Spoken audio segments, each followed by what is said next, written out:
नमस्कार. आजच्या लेक्चरमध्ये तुम्हा सगळ्यांचं मी मनापासून स्वागत करीत आहे. बरेच जण जे फ्रेशर आहेत ते मला प्रश्न विचारतात, जे नवीन ऑप्शन्स मध्ये आलेले आहेत. ते कायम प्रश्न करत असतात. जे लोक व्यवस्थितपणे स्टडी करतात तेच मला प्रश्न विचारतात. आम्ही सी बाय केला होता, एटीएम ला बाय केलेला, पण स्टॉक वरती जात होता, पण माझा सी काय हलत नव्हता आणि सी मध्ये फार छोटी छोटी छोटी किंवा कमी कमी मुवमेंट येत होती. 110 चा सी मार्केट 20-30 पॉइंट जरी गेलं तरी सुद्धा तो 2 आणि 3 पॉइंटनेच हलत होता. ओके, तर मग हे असं का होतं? तर याच्यासाठी मी आधी ज्यावेळेस ऑप्शन शिकवायला सुरुवात केली त्यावेळेस फर्स्ट 2-3 लेक्चर मध्येच हे सांगितलेलं होतं की ऑप्शनच्या प्रीमियमची जी प्राइस आहे ती दोन गोष्टींनी बनलेली आहे. आठवत असेल तर आठवून बघा. पहिली आहे इंट्रेन्सिक व्हॅल्यू आणि दुसरी आहे एक्सट्रेन्सिक व्हॅल्यू. ओके, आता ही एक्सट्रेन्सिकला आपण टाइम व्हॅल्यू असं देखील म्हणतो. आता ही जी टाइम व्हॅल्यू आहे ही 7 वेगवेगळ्या कंपोनेंट्सने बनलेली आहे. त्याच्यापैकी 5च आपण स्टडी करणार आहोत, कारण की या 5चं जे वेटेज आहे हे जास्त वेटेज आहे टाइम डीके साठी. म्हणजे टाइम व्हॅल्यू साठी हे 5 जे पॅरामीटर्स आहेत हे खूप जास्त काम करतात. सर्वात पहिलं पॅरामीटर आहे डेल्टा, जे आपण बघितलेलं आहे. त्याच्यानंतर वेगा, त्याच्यानंतर थीटा, त्याच्यानंतर आय व्ही आणि लास्ट वन आहे गॅमा.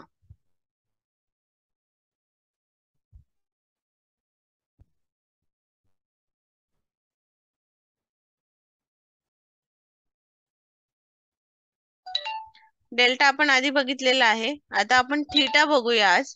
सोपं सोपं बघून घेऊया, त्याच्यानंतर मग लास्टला जाऊया सर्वात जे डिफिकल्ट आहे त्याच्यावरती.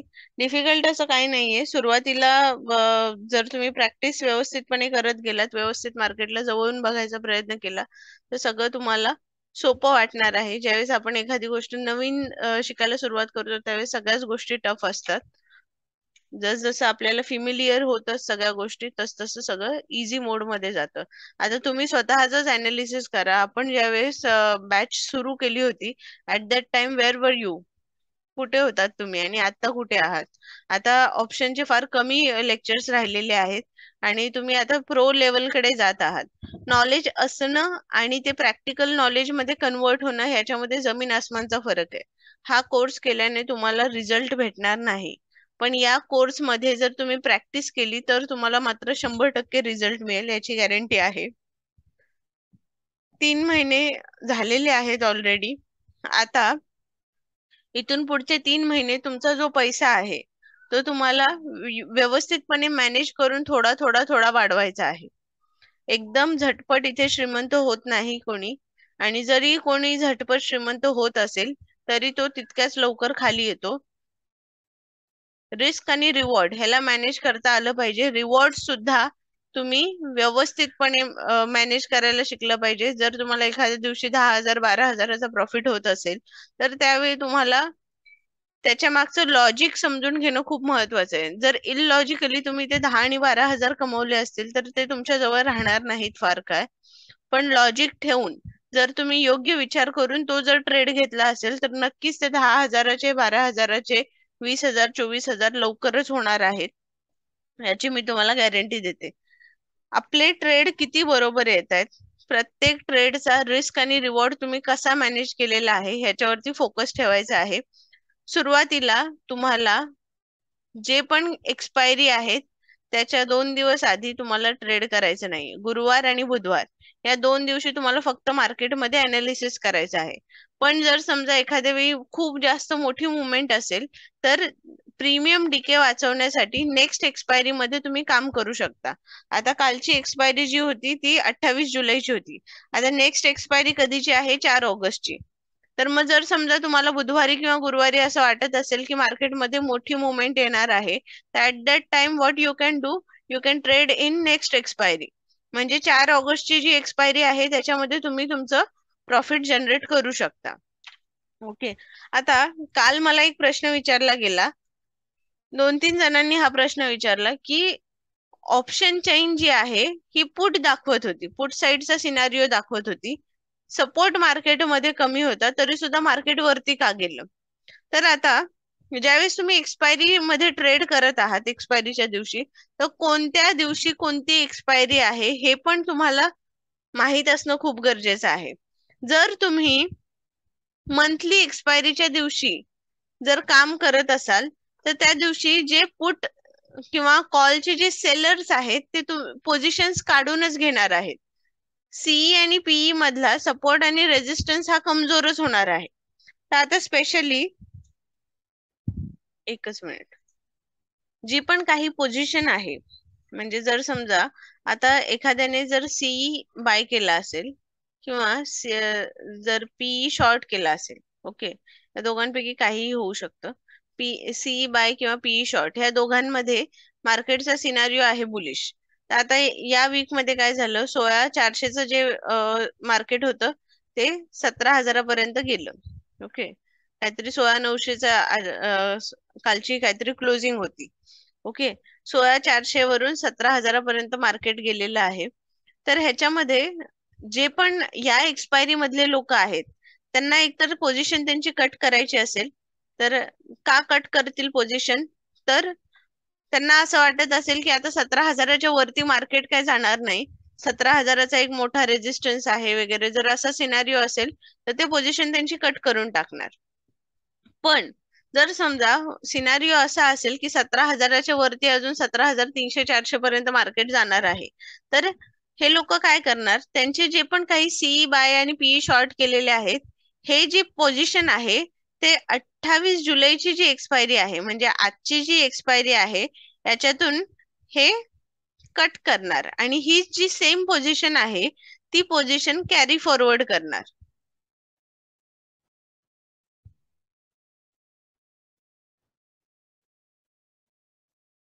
ही सेम पोझिशन कॅरी फॉरवर्ड करणार कुठे, तर नेक्स्ट एक्सपायरी मध्ये, 4 ऑगस्टच्या एक्सपायरी मध्ये. म्हणजे जे पण काही त्यांना बिल्डअप करायचं आहे ते न्यूली ते बिल्डअप करतील न्यू एक्सपायरी मध्ये. तर ज्यावेळेस तुम्ही मंथली एक्सपायरी मध्ये जेव्हा काम करता त्यावेळेस तुम्हाला तो जो डेटा आहे तो बघायचा नाहीये. जर तुम्हाला मार्केटची दिशा बघायची असेल तर तुम्हाला नेक्स्ट डेटा बघायचा आहे. नेक्स्ट डेटा कुठला बघायचा आहे, नेक्स्ट एक्सपायरीचा जो पण काही पुट आणि कॉलचा डेटा आहे तो तुम्हाला बघायचा आहे. मग नेक्स्ट एक्सपायरी मध्ये आता ओआय चेंजेस वरती फोकस करायचा. पुट साइडला ओआय वाढतायत की कॉल साइडला ओआय वाढतायत. ओके, त्याच्यामध्ये काय बघणार तुम्ही, चेंज इन ओआय बघणार. ओके, पुट साइडला जास्त पडतायत की कॉल साइडला, म्हणजे त्याच्यावरून तुम्हाला एक साधारण अंदाजा येईल की मार्केट कोणत्या दिशेला जाणार आहे. ओके, आता काल लोकांनी काय केलं होतं की या ठिकाणी पुट साइडला पोझिशन्स बिल्डअप केलेल्या होत्या, कॉल साइडला बाईंग केलेलं होतं, बुलिश होते लोक बरेचसे. आज मार्केटमध्ये गॅप अप ओपनिंग आपल्याला बघायला मिळते, प्लस बरचसं पॉझिटिव्ह मार्केट आपल्याला क्लोज झालेलं दिसतंय. तर मार्केट बरेच दिवस डाऊन साइडला असताना साइडवेज मध्ये होतं, त्याच्यानंतर मार्केटने एक छानसा पॅटर्न बनवलेला आहे, इन्व्हर्टेड हेड अँड शोल्डर बनवला, त्याच्यानंतर फ्लॅग अँड पोल पॅटर्न बनवला आणि आता मार्केट वरच्या दिशेला बुमिंग आहे. ओके, या ठिकाणी आपण आधी बघूया.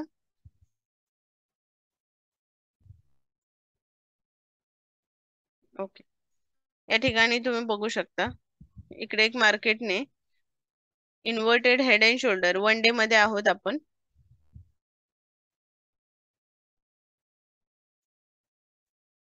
चार्ट पॅटर्नचा अनालिसिस हा करायला आलाच पाहिजे. चार्ट पॅटर्नच्या अनालिसिस वरती बरचसं गणित अवलंबून आहे. आता या ठिकाणी तुम्ही बघू शकता इकडे एक शोल्डर आहे, त्याच्यानंतर हा एक हेड आहे आणि हा एक शोल्डर आहे. ओके, छानशी रिट्रेसमेंट झालेली आहे आणि इथून परत स्टॉक वरती गेलेला आहे. इथे फ्लॅग अँड पोल पॅटर्न तयार झालेला आहे. या ठिकाणी पोल आहे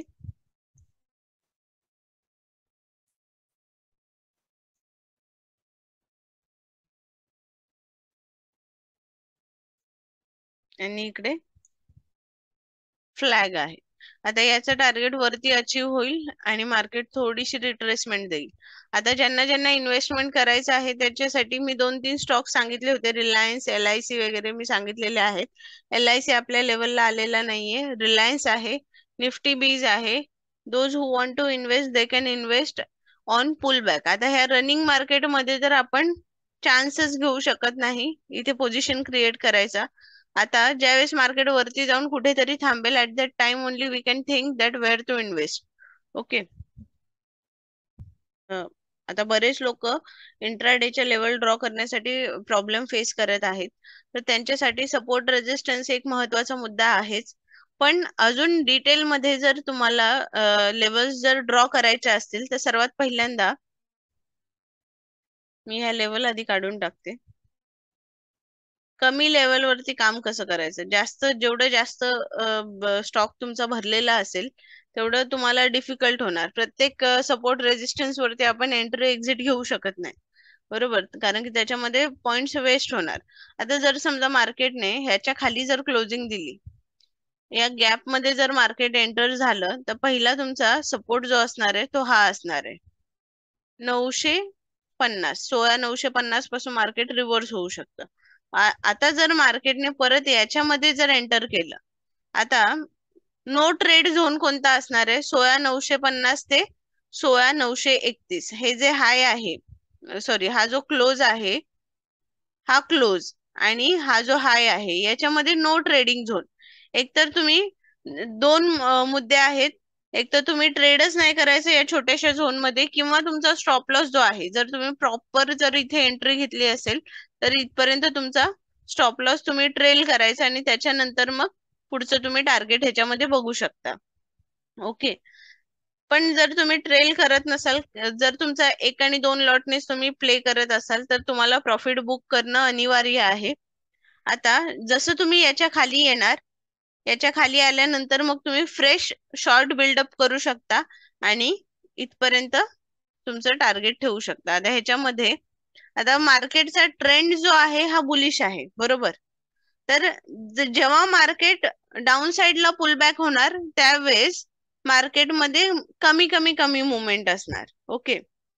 पण ज्यावेळेस वरती जाणार मार्केट त्यावेळेस ते पटकन वरती जाणार, जसं आता इथे झालं. आता या ठिकाणी इकडे आधीच एक हायर हाय हायर लो तयार झालेला, हा जो हाय होता त्याच्यापेक्षा वरती इथे हाय तयार झाला.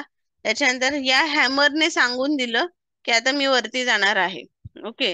या स्टॉकने सांगितलं की मी आता वरती जाणार आहे. या हॅमर वरती आपल्याला चान्स होता की इथे आपण पोझिशन्स बिल्ड करू शकत होतो. आता ह्याच्यावरची एक गोष्ट जर आपण नीट बघितलं तर या ठिकाणी एक लोअर लो आहे आणि हा एक लोअर लो आहे. हा जेव्हा लोअर लो तयार झाला त्यावेळेस मोठ्या टाइम फ्रेम मध्ये बऱ्यापैकी मोठे RSI ने डायव्हर्जन्स क्रिएट केलेले होते. ओके. RSI ने इकडे डायव्हर्जन्स क्रिएट केलेले आहे. हा लोअर लो आहे, इकडे पण लोअर लो आहे, हा आणखीन एक लोअर लो आहे. पण या ठिकाणी मार्केटने याच्या वरती एक हायर लो तयार केलेला आहे.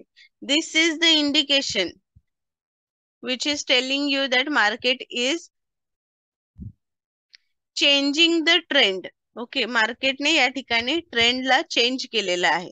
इथून वरती जाताना मोठी मुवमेंट, खाली येताना छोटी मुवमेंट, वरती जाताना परत मोठी, खाली येताना छोटी, परत मोठी, छोटी.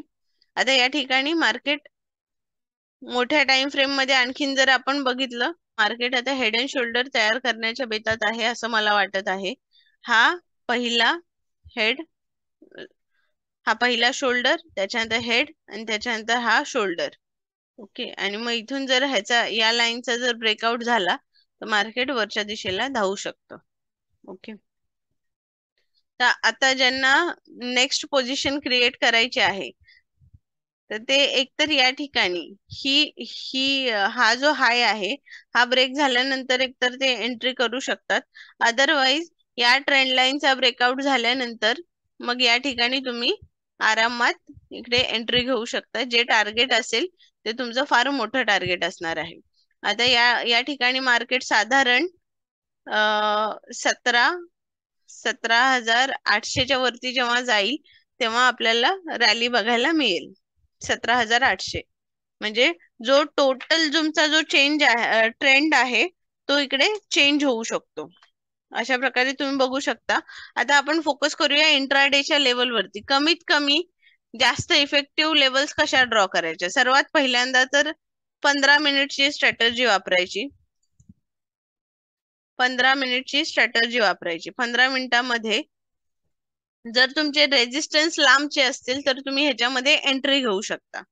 ओके, रेजिस्टन्स जर लांबचे असतील तरच तुम्ही याच्यामध्ये एंट्री घेऊ शकता. आज मार्केटची ओपनिंग कितीला झाली? या ठिकाणी ओपनिंग झाली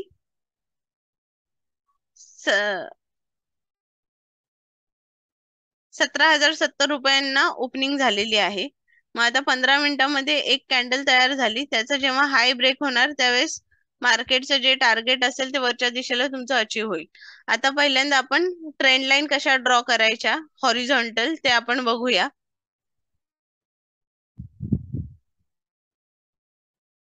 मी 1 आवरचा चार्ट आता ओपन करते. 1 आवर मध्ये गेल्यानंतर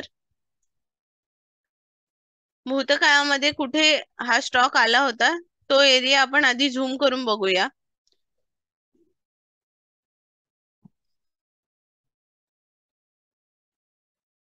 आता या ठिकाणी आजची क्लोजिंग आहे 17,158. तर आता नेक्स्ट आपण काय बघणार आहोत की मार्केट कुठून खाली येऊ शकतो किंवा मार्केटमध्ये कुठून आपण पुल बॅक बघू शकतो. तर आता सर्वात पहिल्यांदा मार्केटने जिथे ट्रेंड चेंज केलेला आहे ती लेवल आपल्यासाठी महत्वाची आहे. आता इथून जर बघितलं तर इथून हा वरती गेलेला आहे. हायर हायर लो, हायर हाय, हायर लो, हायर हाय. ओके, तर या पॉइंट पासून मार्केटने वरती धाव घेतलेली आहे इथपर्यंत. ओके, आणि इथून मार्केट परत खाली आलेलं आहे. परत या ठिकाणावरनं डाऊन ट्रेंड सुरू झालेला आहे. तर आता या ठिकाणी या ज्या लेवल्स आहेत ह्या इम्पॉर्टंट नाही आहेत आपल्याला. 1 2 3. ओके, कारण की या लेवलच्या येण्याने ट्रेंड चेंज झालेला नाहीये. इथून हा बुलिश ट्रेंड सुरू झाला, इथे पण बुलिशच आहे. हा बुलिश ट्रेंडचा पुलबॅक आहे, हा परत बुलिश ट्रेंड आहे आणि इथून हा ट्रेंड चेंज झालेला आहे. तर मग आता मेजर लेवल कोणती असणार आहे आपली? तर ही असणार आहे 388. आणि ह्याला जर आपण करेक्ट करायचं म्हटलं तर कुठपर्यंत येणार? क्लोजिंग वरती आणून ठेवते मी. 365 ही लेवल आपल्यासाठी मेजर लेवल असणार. ओके, जिथे ट्रेंड चेंज होतो ती लेवल आपल्यासाठी महत्वाची असणार आहे. आता जर समजा 157 ही जर लेवल मी आता मार्क केलेली आहे, ह्याच्यावरती मग इथे पण मार्केट थांबलेलं आहे, इथे पण मार्केट थांबलेलं आहे. मग हीच लेवल का घ्यायची? तर मी जसं आधी सांगितलं की सपोर्ट रेजिस्टन्स 3-4 प्रकारचे आहेत. आपले वडील, आजोबा आणि मुलं आणि आपण, हे 4 पिढ्यांमधला सगळा गेम आहे. तर आता हा जो मोठा ट्रेंड आहे तर हे आपले आहेत आजोबा. त्याच्यानंतर मोठ्यामध्ये हे जे मेजर येतात, ओके, हा एक बुलिश ट्रेंड आहे, हा एक बुलिश ट्रेंड आहे, हे आपले वडील आहेत. ओके, कुठे जायचं हे ठरवणारे आपण आहोत. आणि हे जे मध्ये मध्ये अडथळे आहेत, हे जे लॉकिंग मार्केट आहे किंवा साइडवेज मार्केट आहे, हे these are the kids. Okay, हे मध्ये मध्ये येतच राहणार. पण आपल्याला डिसाइड करायचं आहे की मार्केट कुठून खाली येणार. तर जे मेजर लेवल आहेत त्यांच्यावरच आपण फोकस करायचा आहे. तर आता हा एक झोन तुम्ही कन्सिडर करू शकता की हा एक प्ले एरिया आहे मुलांचा, तर इथे आल्यानंतर मार्केट टाइमपास करणार आहे. ओके, हे असं तुम्ही कन्सिडर करून चालू शकता. तर आता इथून मार्केट निघालेलं आहे 157 पासून. आता वरती गेल्यानंतर जेव्हा ते 365च्या लेवलला टच होईल तेव्हा तिथून आपण एक खाली पुलबॅक बघू शकतो. आणि मग तिथून परत ही लेवल ब्रेक झाल्यानंतर मग अपसाइडला तुम्हाला ही लेवल मिळेल 799 वगैरे. ओके, मग ही एक लेवल आहे. इथून ट्रेंड चेंज झालेला आहे. इकडून इकडून मार्केट वरती जात होतं, इथून मग खाली खाली खाली यायला लागलं. इथून वरती जात होतं, इथून परत मार्केट खाली यायला लागलेलं आहे. ओके, तर आता ज्या वेळेस आपण या पद्धतीने वरती जातो, ओके, मुलांच्या मागे लागायचं नाहीये. जे वडील आहेत किंवा जे मोठे आहेत त्यांच्याच मागे लागायचं आहे. हे जे वडील आहेत ह्यांच्या मागे लागलो तर इंट्राडेला आपल्याला मोठ्या लेवल्स मिळतील. या मुलांसोबतच खेळत बसलो तर मग आपण काय लवकर वरती येणार नाही. छोट्या छोट्या टार्गेट मध्ये आपल्याला समाधान मानावं लागेल. ओके. तर अशा प्रकारे तुम्ही इंट्राडे मध्ये लेवलची पॉवर बघून त्याच्यावरती काम करू शकता. आता अजून एक गोष्ट, सर्वात पॉवरफुल जी कॅन्डल आहे ती आहे आपली हॅमर कॅन्डल. जिथे जिथे आपल्याला हॅमर कॅन्डल भेटतात त्यांना आपल्याला सध्याला सुद्धा इग्नोर नाही करायचं आणि भविष्यात सुद्धा इग्नोर नाही करायचं. आता या ठिकाणी हा जो झोन आहे, ओके, आता हा जो झोन आहे या झोन मध्ये इकडे एक शार्प सेलिंग आलेली आहे. ओके, इकडे एक शार्प सेलिंग आलेली आहे, पटकन सेलिंग आलेली आहे. म्हणजे या पॉइंटला तुम्ही मार्क करणं खूप जास्त गरजेचं आहे. Okay, sharp selling. त्याच्यानंतर या ठिकाणी पण शार्प बाईंग आलेली आहे या लेवल पासून. ओके, तर मग ही लेवल कितीची आहे? साधारण 300 ची लेवल आहे. Okay, 300 is a psychological level. Psychological लेवलला आल्यानंतर आपल्याला तसाही बाईंग आणि सेलिंग प्रेशर बघायला मिळतं. तर मेजर लेवल असेल आपली 357 किंवा 365 जी आता आपण काढली ती आपली मेजर लेवल असेल. ओके, अशा पद्धतीने तुम्ही काम करू शकता. इंट्राडेच्या पॉवर लेवल गेस करून तुम्ही त्याच्यावरती बऱ्यापैकी पैसे छापू शकतात. आता आपण जाऊया ऑप्शन्स ग्रीक वरती. आज आपण बघणार आहोत डेल्टा. आता आपण आपला मूळ मुद्दा बघूया थीटा डीकेचा, किंवा ऑप्शन ग्रीक्स मधला थीटा नेमका काय आहे आणि त्याच्यावर आपण कसं काम करू शकतो हे आता आपण बघणार आहोत. ऑप्शन ग्रीक्स मध्ये सर्वात जास्त इम्पॅक्ट देणारा जर कोणता ग्रीक असेल तर दॅट इज थीटा. आता थीटा म्हणजे काय आणि तो कसा असतो ते आपण आधी बघूया. आपण जाऊया एका वेबसाईट वरती. मी डेल्टा शिकवताना ह्या वेबसाईटचा उल्लेख केला होता. सेन्सिबल ही एक वेबसाईट आहे.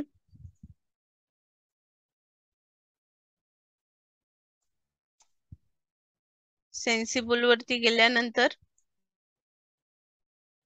या ठिकाणी एक्सप्लोर फॉर फ्री मध्ये जायचं.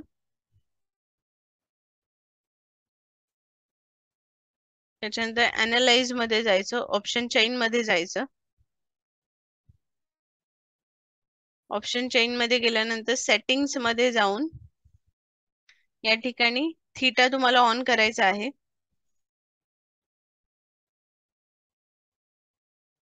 थीटा ऑन केला. त्याच्यानंतर या ठिकाणी एक थीटाचा कॉलम ऍड झालेला तुम्हाला दिसतोय.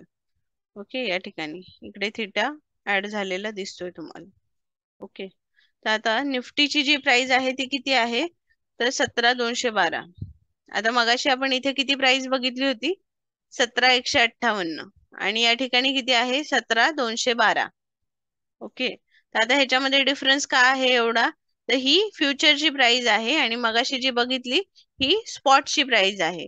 17,212 म्हणजे आपला जो फ्युचरचा प्रीमियम आहे तो आता प्रीमियम वरती ट्रेड करत आहे.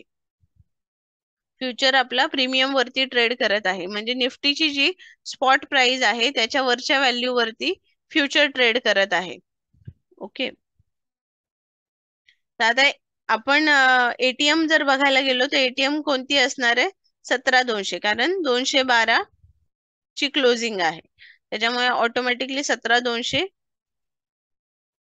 हा आपला एटीएम झालेला आहे. आता हा कॉल साइडच्या डेटाचा इकडे थीटा आहे, पुट साइड डेटाचा या ठिकाणी तुम्हाला थीटा दिसतोय. आता या ठिकाणी 10, 10, 9, 8, 7, 5 जसं आपण इन द मनी मध्ये जाणार तसं आपलं थीटा कमी होत जाणार. ओके, जसं आपण आउट ऑफ द मनी मध्ये जाणार तसं आपला थीटा आणखीन कमी होत जाणार. आता या ठिकाणी जर तुम्ही बघितलं तर 9, 8, 6, 6 नंतर डायरेक्ट 3.8, त्याच्यानंतर 2.4, त्याच्यानंतर 1.5, 1.1. ओके, इन द मनी मध्ये त्या मानाने कमी थीटा डीके होतो, पण इन द मनी मध्ये आपली इंट्रेन्सिक व्हॅल्यू पण वाढते. त्याच्यामुळे आपला प्रॉफिट इन द मनी मध्ये कायम जास्त होतो. थीटाचा जो इफेक्ट आहे तो इन द मनी मध्ये गेल्यानंतर कमी होतो, कारण की त्याची थीटाची व्हॅल्यू इन द मनी मध्ये जेवढी कमी होते त्याच्या डबल टिबल इंट्रेन्सिक व्हॅल्यू तिकडे ऍड ऑन झालेली असते. आता ज्यावेळेस ओटीएम मध्ये आपण ट्रेड करणार त्यावेळेस इथे फक्त टाइम व्हॅल्यू आहे, त्याच्यामुळे थिटाचा इम्पॅक्ट जो आहे हा ओटीएम वरती कायम जास्त असतो. तर त्याच्यामुळे आपण ओटीएमच्या थिटावरती जास्त फोकस करणार आहोत. तर आता थिटाचा फायदा तुम्ही ट्रेडिंग मध्ये कसा करून घेऊ शकता. सर्वात पहिल्यांदा आपण बघूया सेल साइड. आता जेवढा जास्त थिटा असतो तेवढा जास्त आपल्याला बेनिफिट मिळतो. कोणत्या दोन सिनारिओ मध्ये? एक तर तुम्ही सेल केला असेल तर तुम्हाला जेवढा थिटा कमी कमी होत जाणार तेवढा तुम्हाला बेनिफिट होणार, आणि दुसरी गोष्ट जेव्हा मार्केट साइडवेज मध्ये जाणार तेव्हा पण तुम्हाला थिटा डिकेचा बेनिफिट बऱ्यापैकी होऊ शकतो. आता थिटा कशावरती काम करतो, तर जेवढा टाइम तुमच्याकडे शिल्लक आहे एक्सपायरीसाठी, जर समजा सोमवारी तुमचा थिटा 10 वरती असेल, ओके, किंवा आपण आजचं उदाहरण घेऊया, आज आहे फ्रायडे. फ्रायडेला जर तुमचा थिटा 10 असेल आणि मंडेला ज्यावेळेस तुम्ही ओपन होणार त्यावेळेस जर तुम्ही तुमची जी एटीएम ही जर निगेटिव्ह मध्ये गेली, तुमची एटीएम जर निगेटिव्ह मध्ये गेली तर याचा थिटा डिके जो असणार आहे हा सर्वात जास्त असणार आहे. का जास्त असणार आहे? तर ह्याचा आता सध्याला जो थिटा आहे हा सर्वात हाय आहे, ओके, त्याच्यामुळे थिटाचा इम्पॅक्ट जो आहे तो याच्यावरती सर्वात जास्त पडणार आहे. एटीएमचा ज्यावेळेस ओटीएम मध्ये जातो त्यावेळेस सर्वात पहिल्यांदा त्याच्यामधली इंट्रेन्सिक व्हॅल्यू जी असते, आता ह्याच्यामध्ये नाही म्हटलं तर 12 रुपये इंट्रेन्सिक व्हॅल्यू आहे, तर 12 रुपये नेट तुमचा लॉस होणार. कधी? ज्यावेळेस 17,200च्या खाली जेव्हा मार्केट ओपन होणार त्यावेळेस 12 रुपये तुमचा नेट लॉस आहे. कशामुळे? Intrinsic value out of the money गेल्यामुळे, ओके. तो नेट लॉस प्लस तुमचा टाइम डिके. सोमवार म्हणजे तुमचा सॅटरडे गेला, संडे गेला, 2 दिवसाचा टाइम सुद्धा आपल्याला ऑप्शन्स मध्ये कॅल्क्युलेट केला जातो थिटाच्या माध्यमातून. तर जर समजा तुम्हाला एटीएम सेल करायचा असेल, जर तुम्ही एकदम स्ट्रॉंग रेजिस्टन्स वर उभे असाल आणि त्यावेळी जर तुम्ही एटीएम सेल केला तर सर्वात जास्त तुमचा प्रॉफिट होऊ शकतो सेल साइडला. जर जसं जसं तुम्ही ओटीएम ला जाणार आणि जेवढा तुमचा थिटा कमी असणार तेवढे जास्त तुमचे स्टॉप लॉस हिट होण्याचे चान्सेस जास्त असणार, ओके. तर आता ह्याच्यामध्ये एकदम पण तुम्ही मागे मागे मागे गेलात तर जिथे थिटा कमी असणार तिथे त्या प्रीमियमची प्राइस पण कमी असणार. आता 3.8 इथे प्राइस आहे, तर याची जी एलटीपी आहे ती पण कमीच आहे, 11.25, म्हणजे 11.25 रुपये त्या प्रीमियमची प्राइस आहे.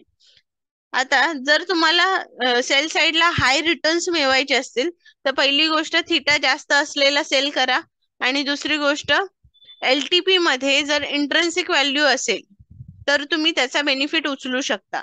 आता जेव्हा मार्केट इन द मनी मध्ये, जेव्हा मार्केट लाईव्ह मार्केटमध्ये कन्सोलिडेशन फेज मध्ये जाणार आहे तर at that time you can gain your rewards by selling the stocks. आता ह्याच्यामध्ये हा जो 10 रुपयांचा हा जो 10 थिटा आहे, जर समजा 2-3 तासासाठी तुमचा स्टॉक एखाद्या रेंज मध्ये स्टक झाला तर आरामात हा 10चा 6 होणार. थिटा जो असेल तो पटापट साइडवेज मध्ये कमी कमी होत जातो. मग ह्या थिटाचा इम्पॅक्ट कुठे होणार? तुमच्या ट्रेडिंग प्राइस वर. जेवढा थिटा कमी होणार तेवढी तुमची प्राइस कमी होणार.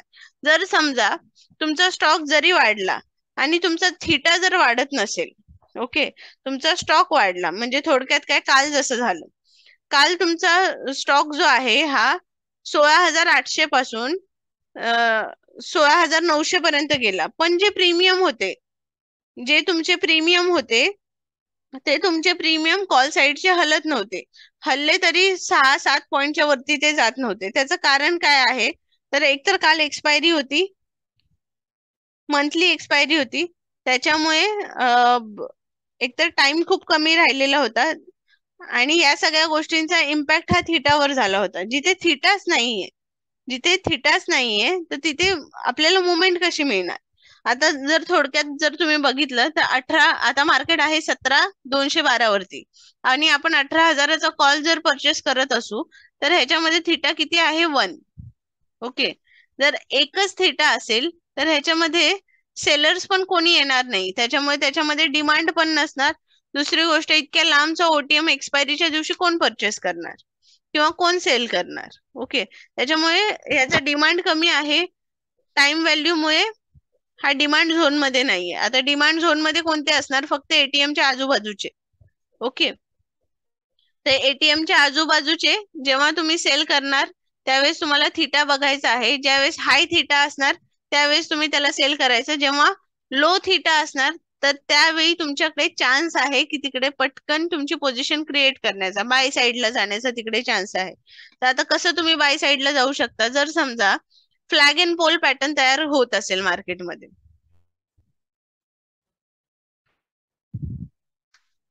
आता या ठिकाणी पोल तयार झालेला आहे, इकडे फ्लॅग आहे. आता मार्केट या ठिकाणी साइडवेज मध्ये गेलेलं आहे. जेव्हा मार्केट तुम्हाला असं वाटतंय की इथे स्टक झालेलं आहे आणि इथून ब्रेकआउट देणार आहे, ओके, ओआय डेटावरून हे सगळं तुम्ही कम्पेअर करू शकता की या ठिकाणी जो रेजिस्टन्स आहे हा कमजोर होतोय आणि आता मार्केट वरच्या दिशेला धाव घेणार आहे. ज्यावेळी वरच्या दिशेला धाव घेणार आहे त्याच्या आधी तुम्ही इकडे ऑप्शन जो आहे हा बाय करू शकता. आता बाईंग साइडला जाताना जो थीटा आहे हा थीटा हा साइडवेज मार्केटमुळे कमी झालेला असणार. ओके, त्याच्यामुळे हा कमी झालेल्या प्राइसचा बेनिफिट घेऊन तुम्ही थीटा बाय करायचा. आता ऑप्शनचा जो प्रीमियम आहे हा महाग की स्वस्त हे थीटा ठरवतं. जेवढा जास्त थीटा असणार तेवढा तो प्रीमियम महाग आहे, एक्सपेन्सिव्ह. जेवढा कमी थीटा असणार तेवढा तो स्वस्त आहे. तर आता ज्यावेळेस साइडवेज मार्केटमध्ये जाणार मार्केट त्यावेळेस थीटा कमी होणार आणि या कमी झालेल्या थीटाचा फायदा तुम्ही ऑप्शन बाईंग साठी करणार. आता ज्यावेळेस ब्रेकआउट होणार त्याच्या आधी ज्या साइडला मार्केट जाणार आहे त्याचे जे प्रीमियम्स आहेत ते हळूहळू वाढायला सुरुवात होतात. जर समजा एखाद्या वेळी स्टॉक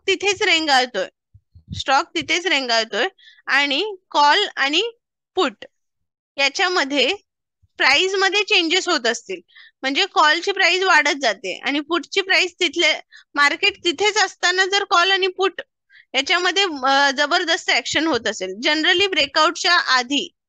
ब्रेकआउटच्या आधी कॉलच्या प्रीमियम मध्ये मुवमेंट आलेली असते. कारण की जे बडे लोक असतात ते ऑलरेडी पोझिशन तयार करायला लागलेले असतात. कारण की त्यांना समजतं की आता थिटा वाढत आहे, थिटा कमी होत आहे, तर मग त्याचा आपला प्राइस ऍक्शन मध्ये काय परिणाम होणार आहे.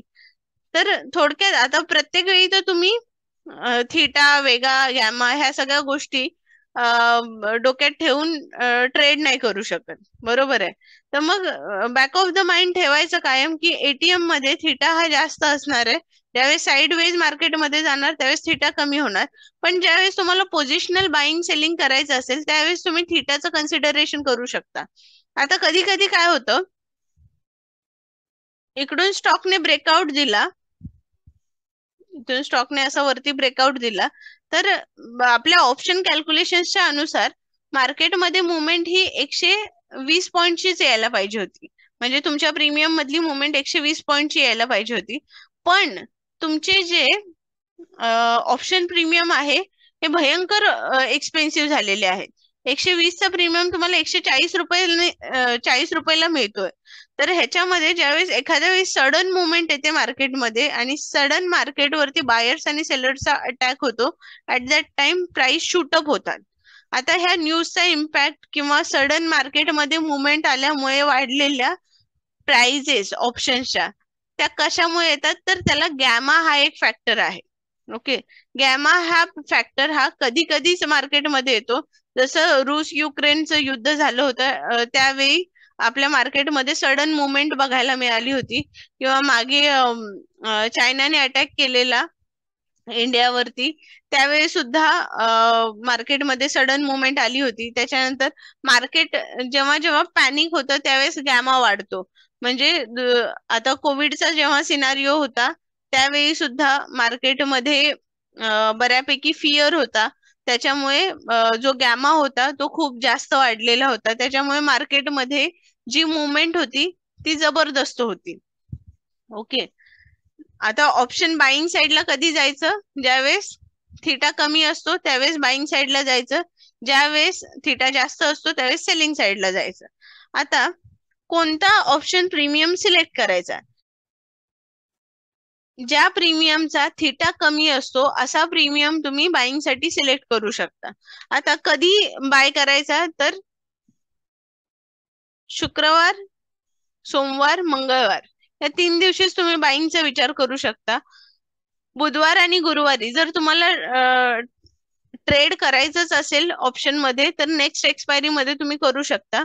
आणि बेस्ट वे जर असेल एखादा कोणता ऑप्शन पोझिशनली बाय करायचा तर साधारण 60 दिवस आधीचा तुम्ही एखादा ऑप्शन बाय करून ठेवू शकता.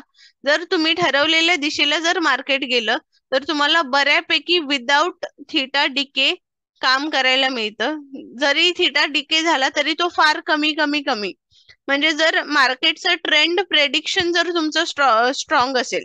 आता मार्केटमध्ये जसं मी मगाशी तुम्हाला सांगितलं तर ज्यावेळेस inverted head and shoulder create झाला होता त्यावेळेस मी 4 ऑगस्ट एक्सपायरीचा एक ऑप्शन बाय करून ठेवला होता. ओके, एक ऑप्शन मी बाय करून ठेवला, त्याचे रिटर्न मला तुफान मिळाले. फक्त मी 5 लॉट बाय केले होते.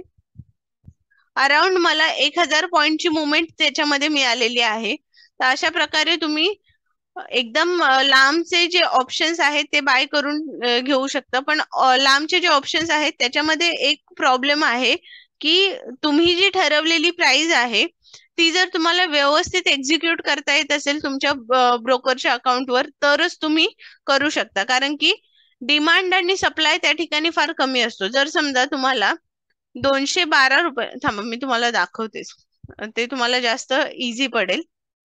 आता ही 4 ऑगस्टची एक्सपायरी आहे. आपण जर 25 ऑगस्टची एक्सपायरी बघितली, ओके, 25 ऑगस्टची जर एक्सपायरी बघितली आणि या ठिकाणी जर समजा तुम्हाला असं वाटतं आता मार्केट चार्टचं जर आपण प्रेडिक्शन केलं तर चार्ट मध्ये जर समजा तुम्हाला असं वाटत असेल की इथून इन्व्हर्ट हेड अँड शोल्डर इथून फ्लॅग अँड पोल पॅटर्न आहे, याचं जे पोलचं टार्गेट आहे हे अचीव करण्यासाठी जर मार्केट वरती गेलं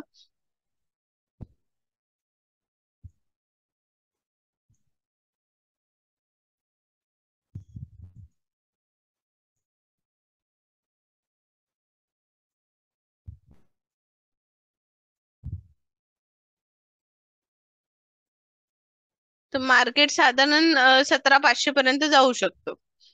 आणि आता जर तुम्ही या ठिकाणी असाल 16,600 ला जर ब्रेकआउट देणार आहे मार्केट, या ठिकाणी जर तुम्ही उभे असाल तर या ठिकाणी तुम्हाला आरामात प्रेडिक्ट करता येईल की मार्केट या लेवल पर्यंत जाणार आहे. 16,500 वरती मार्केट असताना तुम्ही 17,500चा जर तुम्ही ओटीएम परचेस केला, आता 17,500चा ओटीएम हा कितीला मिळतोय आपल्याला? 25 ऑगस्टच्या एक्सपायरीचा 17,500चा ओटीएम हा 150 रुपयाच्या आसपास तुम्हाला मिळत आहे. ओके, आता ह्याला जर तुम्ही बाय करायला गेलात तर तुम्हाला जी बाईंग प्राइस आहे ही खूप पुढची दाखवते. का असं? तर ह्याच्यामध्ये बायर्स आणि सेलर्स फार कमी असतात. ओके, त्याच्यामुळे ट्रेड एक्झिक्यूट होताना फार प्रॉब्लेम येतात. तर मग आता 17,500 जर इथे किंमत असेल तर जसं आपण भाजीवाल्याकडे जाऊन बार्गेनिंग करतो की 10 रुपयाची भाजी मला 8 रुपयाला दे किंवा 15 रुपयाचा भोपळा मला 10 रुपयाला दे, तसंच तुम्ही इकडे करू शकता. बाईंगची ऑर्डर प्लेस करताना लिमिट ऑर्डर प्लेस करायची आणि लिमिट ऑर्डर मध्ये तुम्हाला आता 150 असेल तर 160 ची लिमिट टाकायची आहे. 160 ला तुम्हाला बाय करायचं आहे असं ज्यावेळेस तुम्ही टाकणार त्यावेळेसच तुम्हाला ती ऑर्डर मिळणार. आता याच्या खाली 149 आहे तर तुम्ही 140 ची ऑर्डर टाकायचा प्रश्नच येत नाही कारण की ती एक्झिक्यूटच होणार नाही. जर जी तुम्हाला विजिबल प्राइस आहे त्याच्यापेक्षा जास्त थोडी प्राइस ठेवली तर तुम्ही कदाचित डिमांड झोन मध्ये याल आणि ते तुमची ऑर्डर प्लेस होईल. तर आता ह्याच्यामध्ये पण तुम्ही बघू शकता या ठिकाणी याची प्राइसच चेंज नाही झाली. 17,500 ची जी प्रीमियम होती त्याची प्राइस चेंज नाही झाली, निगेटिव्ह मध्ये गेली. आणि बाकीचे जे प्रीमियम होते त्यांचे 47% ने ओआय चेंजेस झालेले आहेत. म्हणजे या ठिकाणी जर तुम्ही ऑर्डर प्लेस केली तर पटकन प्लेस होईल. पण ऍज कम्पेअर टू दॅट जर इथे प्लेस केली तर तुम्हाला लवकर सेलर मिळणार नाही. पण मिळतो बऱ्यापैकी. 1-2 दिवस आपण वेट केल्यानंतर आपल्याला सेलर मिळतात तिकडे. आणि दुसरी गोष्ट, तुम्हाला 1 महिना आधीच 1 महिन्याचं एक ड्युरेशन मिळतं त्याच्यामध्ये, त्या स्टॉक मध्ये राहण्यासाठी. ओके. तर आता अजून तुम्ही लांब गेला, एक साधारण 27 ऑक्टोबरचं जर तुम्ही बघितलं, तर तिकडे 27 ऑक्टोबरला 17,500चा जो प्रीमियम आहे हा 440 रुपयाला आहे. इथे गेल्यानंतर जो तुम्हाला बायर सेलर मिळणार पण नाही. ओके. तर अशा प्रकारे तुम्ही बाईंग साईडला लांब लांबच्या एक्सपायरी होल्ड करू शकता विथ स्टॉप लॉस किंवा एखादी स्ट्रॅटर्जी जे आपण पुढे बघणार आहोत त्या स्ट्रॅटर्जी तुम्ही होल्ड करू शकता तुमच्या पोर्टफोलिओ मध्ये. त्याने तुम्ही हेजिंग पण करू शकता. आय होप सगळ्यांना डेल्टा समजलेला आहे. डेल्टा वरती पोझिशनल ट्रेड करण्यासाठी खूप जास्त बेनिफिट होतो. आणि गॅमा पण तुम्हाला समजलेला असेल. ज्यावेळेस मार्केटमध्ये एखादी सडन मुवमेंट येते त्यावेळी मार्केटमध्ये गॅमा हा ऍक्टिव्हेट होतो, किंवा गॅमाची जी प्राइस आहे ही सडनली इन्क्रीज होते. त्याच्यामुळे जे ऑप्शन्स प्रीमियम आहेत त्याच्यामध्ये एक्स्ट्रा मुवमेंट आपल्याला बघायला मिळते. नेक्स्ट लेक्चर मध्ये आपण वेगा आणि आयव्ही बघणार आहोत. वेगा आणि आयव्ही हे दोघं एकमेकांशी सिमिलर आहेत. आपण नेक्स्ट लेक्चर मध्ये ते कव्हर अप करणार आहोत. तोपर्यंत टेक केअर. भेटूया नेक्स्ट लेक्चर मध्ये.